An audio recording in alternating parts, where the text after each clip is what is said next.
Hello class 8, we will do the chapter Reaction of Colonial Rule, Assistance and Revolt. This is chapter 5 from your history syllabus.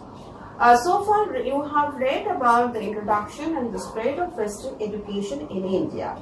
Due to the spread of Western education, we find that Indians in quite a large number, they were joining the British business houses of the British, and they were also joining the administrative services. When these people, when they were joining the Indians who were working for the business houses of the British, they were known as the Baniya, Diwan or the Mutsuddin. And we find that the Indian officers and the also find that they were joining or helping the British in the administrative job as the under the Indian Civil Service or the ICS as it was known as. So Indians were getting the benefit of the Western education introduced by the colonial government and also by the individuals. So due to this introduction of Western education, we find that in the society there emerges a class of people. This class of people, they were different, or they had some features which made them different from the other classes in the society. This group of people or this class of people, they were referred to as the middle class. What were their features and why they have been given this middle class title, or why they have been given so much importance? Let us find out that. This particular class of people whom we call the middle class, they were the ones who were the educated Indians. They were the Indians who were educated through Western education. They have got Western education, they were educated. We find that they were also the pioneer of the national movement. They were the ones who were leading the people, who were taking up the leadership of the pioneer movement of the national movement in India. They are known as the child of the Indian Renaissance. That is, they were the ones who were bringing about the changes in the social, also in the religious life of the people. They were the ones who wanted to bring about the changes in the society. And they were free from all kinds of conservative and orthodox ideas. As they were educated, they were free from all these ideas. They were not orthodox, they were not conservative in their outlook. They were the ones who were taking up new professions like that of lawyers, teachers, doctors. These are the new professions that came up in the society. We find that they were the ones who were inspired by the Western scholars like that of Bentham, John Stuart Mill, or we can say Thomas Paine. They were inspired by their writings, they were inspired by the ideas of these scholars, and they wanted to give that knowledge to the people of India. They with these ideas, they wanted to bring about change in the life of the people. And we find that with the growth of this English education, we find that this class of people, they are becoming a distinct class in the society whom we call the middle class. They had these features in them. They were the ones who were very open, or they were the ones who were vocal about the economic exploitation of the colonial government. They were protesting against the government. They were expressing their views and opinions against the economic exploitation that was going on in the country. And so they were the ones who were the, we can say that they were the main people who were trying to bring about the changes. Another feature this class of people had, that where they were city dwellers, that this group of people, they lived in the cities. So they are called the city dwellers, and they were free thinkers. That is, they were not conservative in their ideas or in their outlook.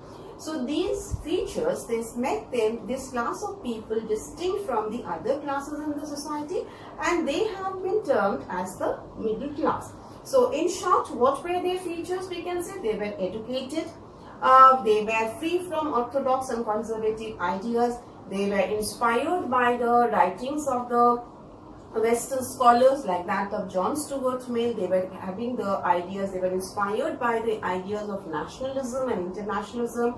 They were city dwellers, they lived in the cities. They were taking up new professions like that of lawyers, doctors, teachers. and they were the ones who were protesting against the exploitations or against the British government or the colonial government, and they were the pioneers of the national freedom movement. So this class of people emerged as a result of the introduction of Western education, we can say, in the society. Now, what was the impact of this middle class? First, we can say that they were opposing the evil practices in the society. They were the Western educated Indians, the middle class. They were the Western educated middle class. They were the ones who were protesting against the opposing the evil practices that were prevalent in the society. They were against this kind of practices. They were inspired by the struggles or the protest of the people, like that of the American War of Independence or the French Revolution. And they were free from, they wanted to spread this Western education and science among the people of the India, and they also want to bring about the changes in the society. So that was the impact of the middle class. They had some features of their own, and this class of people, they became very active, or they played a very important role in bringing about the changes in the society. Because we know that there were many such evil practices in the society which had no meanings, which had no justifications of their own. And they wanted to bring about a change, or they wanted to stop these evil practices in the society.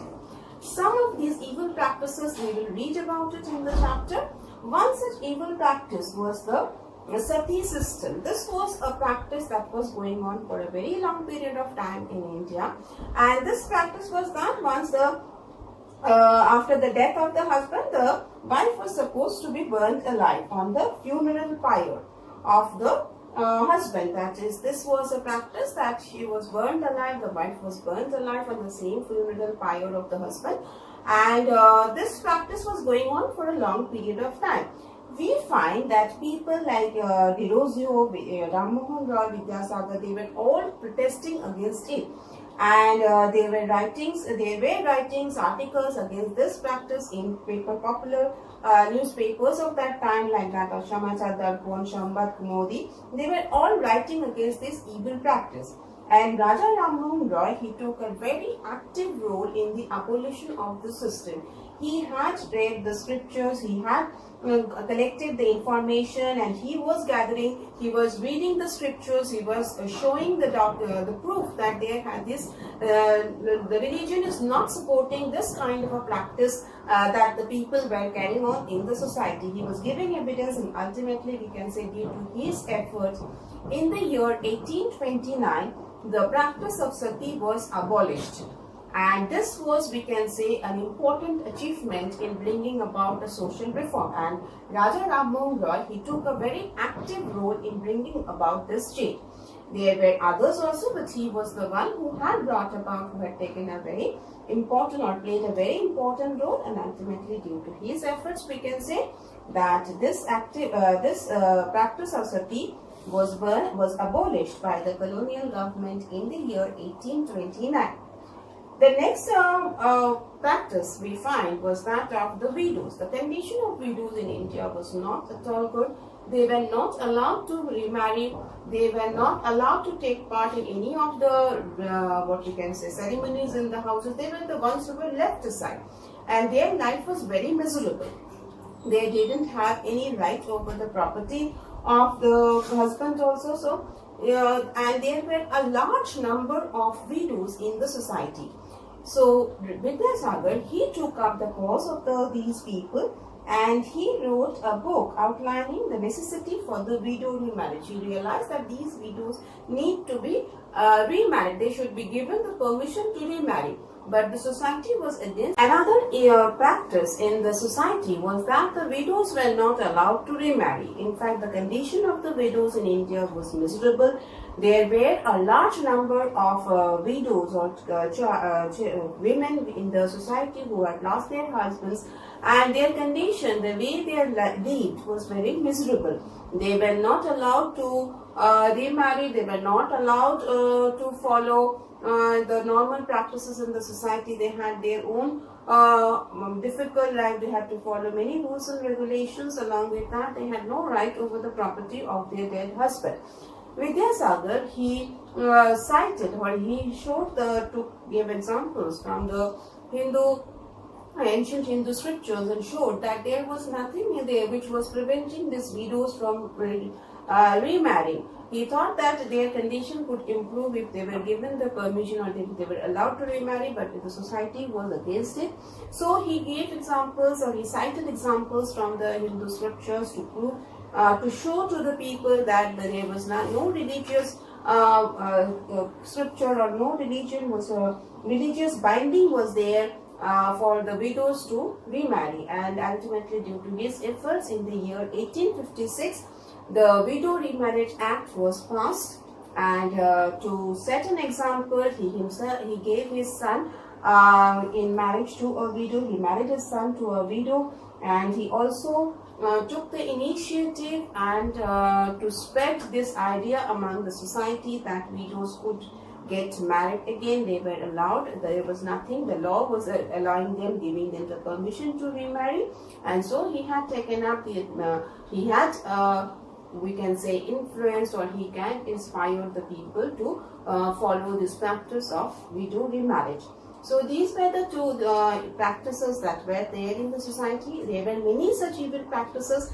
These were the two that were a hindrance, or we can say that was hampering the life of women in India. And Raja Ram Mohan Roy and Vidyasagar, they took the initiative, and both these practices of that is, the practice of sati was abolished, and the widows were also allowed to remarry. So, so far we have learnt about the middle class, their features, their impact, and about the practices, about some evil practice we can see in the society, and how it was stopped by due to the efforts of this Raja Ram Mohan Roy and Vidyasagar.